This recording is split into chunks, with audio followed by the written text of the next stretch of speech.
That's why lies don't need to be airtight. They just need to be convenient.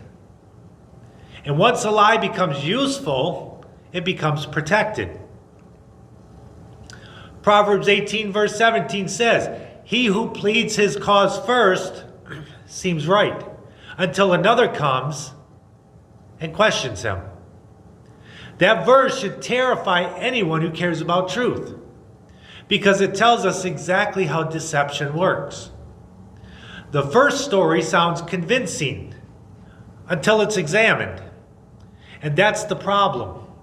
Examination is no longer welcome, because questioning the story now feels like betrayal.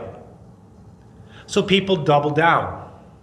Not because the lie holds up, but because backing away would cost too much. It would mean admitting they were wrong.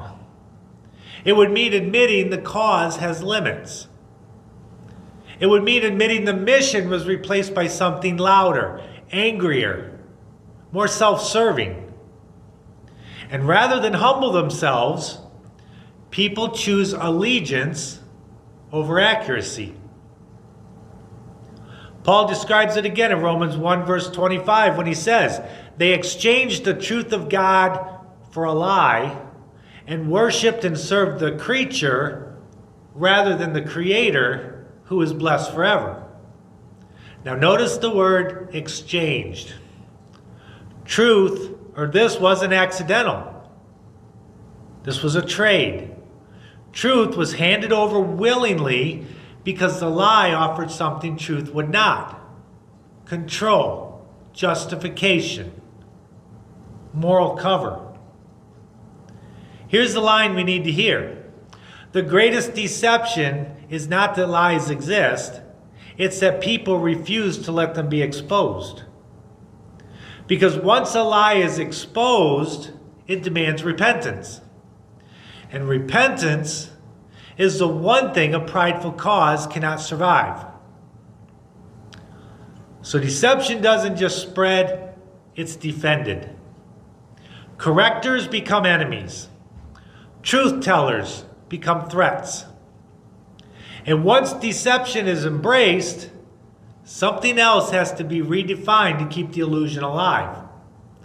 That's when lawlessness gets rebranded as virtue. Now, once deception is accepted, language has to change because reality won't cooperate. Words get flipped.